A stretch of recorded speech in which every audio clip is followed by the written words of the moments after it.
Assalamualaikum, dear students. Welcome to Shimul Memorial Narsat School and College on class 2.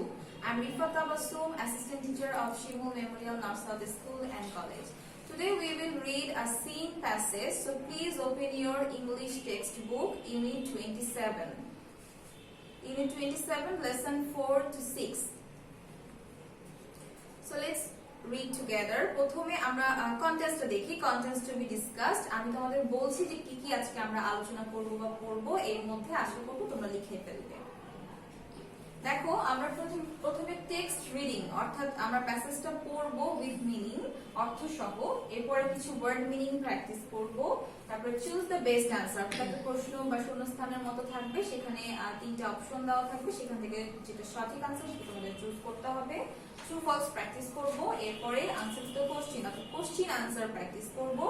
তারপরে make sentences, কিছু word দিয়ে আমরা বিভিন্ন ধরনের সেন্টেন্স তৈরি করা শিখবো। এরপরে কিছু ওয়ার্ডের অপোজিট ওয়ার্ড শিখবো, যেটাকে আমরা অ্যান্টোনিমও বলে থাকি। সো আশা করছি তোমরা এর মধ্যে কন্টেন্টটি ডিসকাস করে লিখে নিয়েছো। এবার আসো আমরা প্যাসেজ পড়ি। তোমরা এখানে ছবি দেখতে পাচ্ছ যে একটা মুরগি রয়েছে, তার সামনে কিছু খড়ের উপরে 4টা ডিম রয়েছে। This is picture A. So এই সম্পর্কে কি বর্ণনা রয়েছে আসো আমরা পড়ি। Look at two pictures above. উপরে দুটো ছবির দিকে তাকাও। In the picture A, this is a hen. Picture A তে, ছবি A তে বলছে দেখো, this is a hen. এটি একটি মুরগি। There are some straws in front of the hen and 4 eggs on it.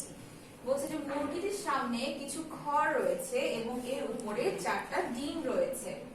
The hen lives on a farm.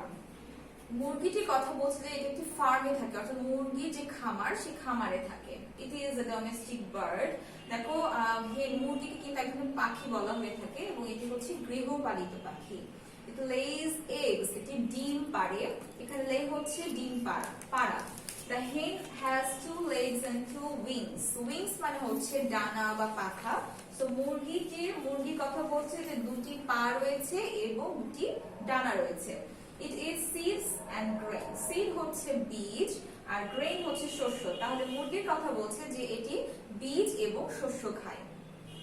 এরপরে কি আছে দেখো, পিকচার বি তে আমরা দেখতে পাচ্ছি একটা ফরেস্ট, যেখানে সামনে একটা হরিণ দৌড়াচ্ছে এবং হরিণটিকে তাড়া করছে বা শিকার করার চেষ্টা করছে হচ্ছে পিছনে একটি বাঘ।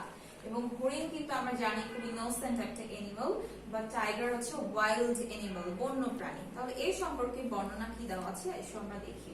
In the picture B, there are 2 animals in a forest. So একটি বনে, এই ছবিতে কথা বলছে, ছবিতে দুটি প্রাণী রয়েছে।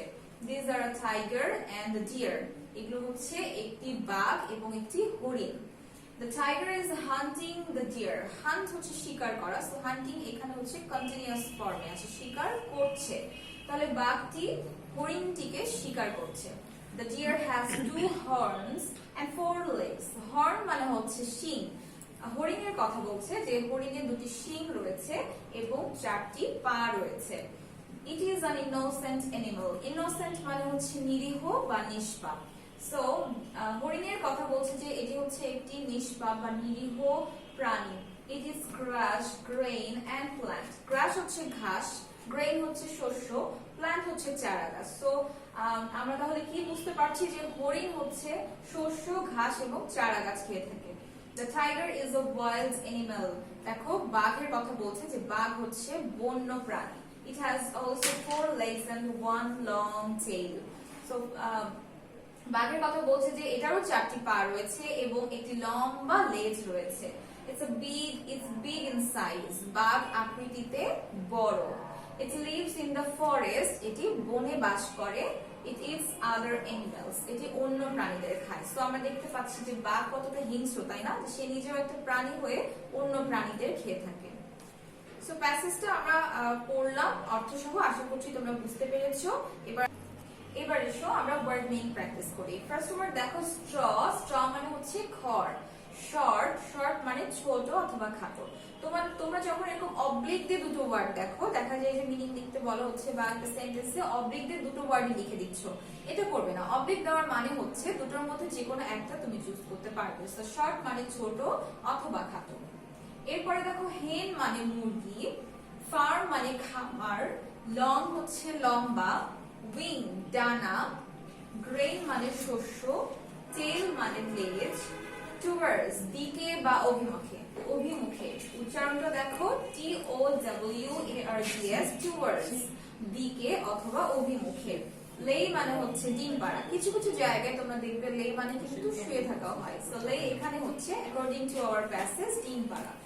আদার হচ্ছে অন্য অথবা অপর, সিডস বীজ, গ্রাস হচ্ছে ঘাস, ইনোসেন্ট হচ্ছে নিরীহ অথবা নিষ্পাপ হয় ইনোসেন্ট মানে।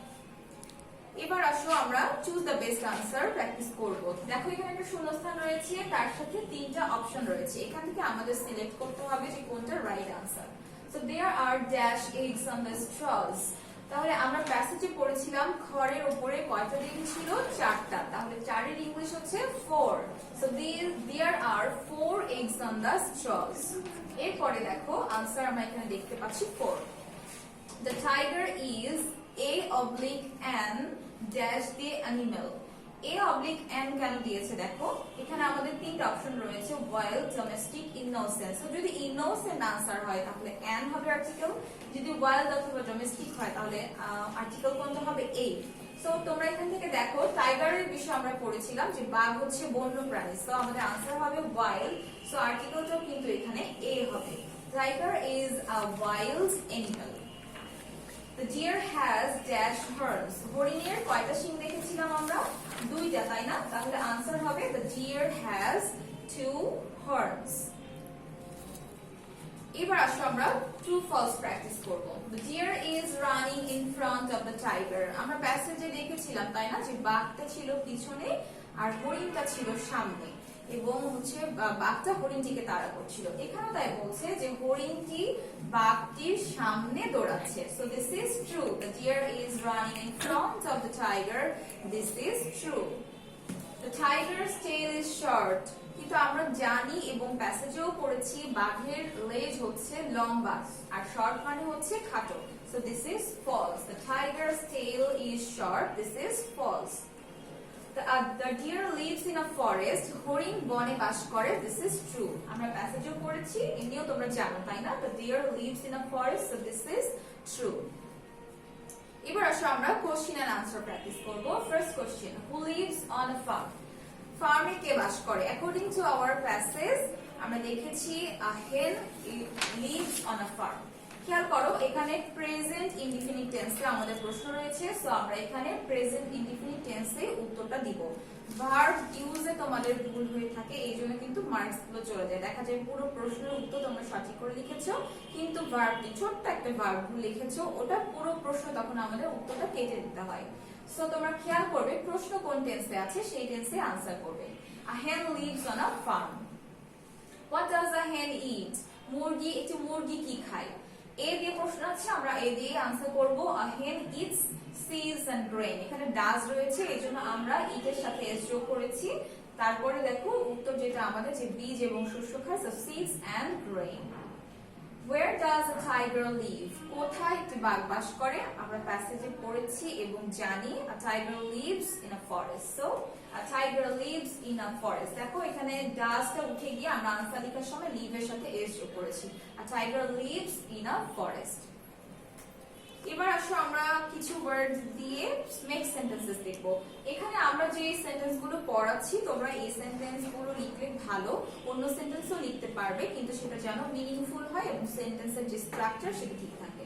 সো হেন দিয়ে সেন্টেন্স আই হ্যাভ আ হেন, তোমরা আরো লিখতে পারো দিস ইজ আ হেন, দ্যাট ইজ আ হেন। তারপরে দেখো farm, the hen lives on a farm, তোমরা আরো লিখতে পারো the farm is beautiful, the farm is nice. এবার দেখো wild, the tiger is a wild animal, টাইগারের জায়গায় অন্য কোনো প্রাণীর নামও তোমরা লিখতে পারো। গ্রাস এ দেখো দ্য গ্রাস ইজ গ্রিন। তারপরে আমরা এবার কিছু অপোজিট ওয়ার্ড দেখি। হেন, হেনের অপোজিট হচ্ছে কক, COCK, হেনের অপোজিট ওয়ার্ড হচ্ছে কক। এরপরে দেখো লং, লং মানে হচ্ছে লম্বা, এর অপোজিট ওয়ার্ড তাহলে ছোট অথবা খাটো হবে, তাহলে শর্ট, SHORT, শর্ট। লং এর অপোজিট ওয়ার্ড শর্ট। এরপরে দেখো আদার, আদার মানে হচ্ছে অপর, তাহলে এর অপোজিট ওয়ার্ড নিশ্চয়ই নিজের হবে, that is own, OWN। So other এর অপোজিট ওয়ার্ড হচ্ছে ওন। এবার এবার দেখো behind, BEHIND, behind, behind এর অপোজিট ওয়ার্ড হচ্ছে in front of, in front of মানে সামনে, behind হচ্ছে পিছনে। এখন দেখো তোমাদের ওয়ার্ড যদি এগুলো থাকে, যে কক থাকলো, শর্ট থাকলো, অন থাকলো, in front of থাকলো, তাহলে এগুলো কিন্তু আবার এগুলোর অপোজিট ওয়ার্ড। সো তোমরা যখন পড়বে তখন দুপাশ থেকেই পড়বে, যাতে যে পাশ থেকে আসুক তুমি লিখতে পারো। Now open your paper and note down your next day topic. Feedback 1, Unit 27, Lesson 4 to 6. Task দেখো 2, 3, 5, এর A, B, C and 7, 8. So that's all of our class today, my dear students. I hope you enjoyed and learned a lot. So see you in the next class with a new topic. Till then, take care. Allah Hafiz.